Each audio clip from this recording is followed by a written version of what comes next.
global web of open society institutes and open society foundations, Soros has spent 25 years recruiting, training, indoctrinating, and installing a network of loyal operatives in 50 countries, placing them in positions of influence and in power in media, government, finance, and academia.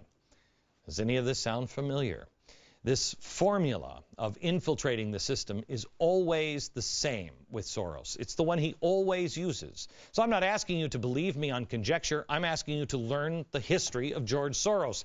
His method is to create a shadow party, form a shadow government every time, and then you'll be one step closer to one world government and taking power.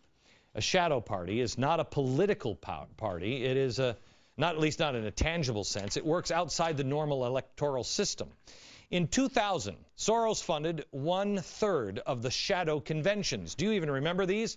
They were run by Arianna Huffington, the president's favorite source of news. And one of the lead organizers next to her was Jim Wallace, one of the guys who is campaigning against this program, surprise, surprise. The idea was to parallel the Democratic and Republican conventions, the shadow convention. Huffington said at the time, the message of the shadow conventions was, quote, not left or right, and the answers to these issues are not going to be found in the old ideas of the past. Clearly, the Great Society solution of top-down programs has failed. Top-down programs. Instead, the answers could be found in the raw power, quoting, of government appropriations. Wow. But it was the next election cycle that truly launched the shadow party. In 2004, when Soros didn't mince words, he stated, quote, this is not a normal election. These are not normal times. And, quote, I do not accept the rules imposed by others. If I did, I would not be alive today. And in periods of regime change, normal rules do not apply. One needs to adjust one's behavior to the changing circumstances. By the 2004 election cycle, Soros's shadow party had shaped the Democratic message. Under Soros, the guidance of the shadow party infrastructure had assumed the coherent shape by early 2004. There were 7 extensively independent nonprofit groups, which included MoveOn.org, that would help the Democrats. Really. Soros surrounds himself by radicals and revolutionaries. Let me go back to what I told you at the beginning. George Soros is creating a new structure through a shadow party. He infiltrates politics. He pulls the same playbook out every single time. Ukraine, Croatia, Yugoslavia, Georgia, and Slovakia. The same thing. Here it is, step by step. Step 1, you form a shadow government. He's done that. Infiltrate the target country using humanitarian aid, Open Society Institute, or ACORN, whatever they are, as cover. Step 2, you control the airwaves. Has he done that? Fund existing radio and television outlets, or start your own outlets. We showed you this chalkboard yesterday.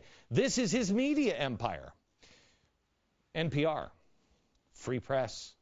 It's all here. Step 3, you destabilize the state. Would you make a case that this is being done? You cause a political or economic crisis, or you take advantage of an existing crisis. Step 4, provoke an election crisis, where you don't want to really trust the outcome of an election. You wait for an election, and then you cry voter fraud. This, by the way, La Raza and Acorn funded through OSI, George Soros' charity arm. Step 5, stage massive demonstrations, and you accuse opponents of voter fraud through radio and TV stations that you control.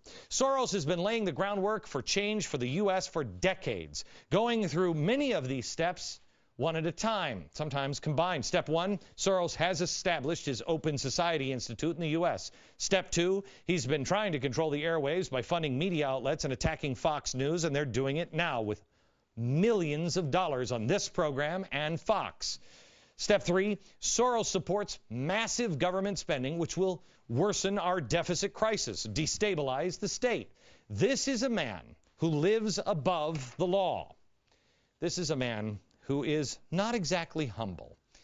In fact, he fancies himself somewhat of a god.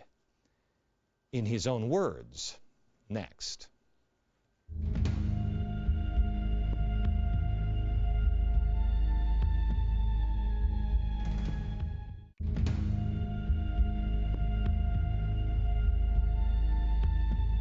So, what would possess a man to need as much power as George Soros does?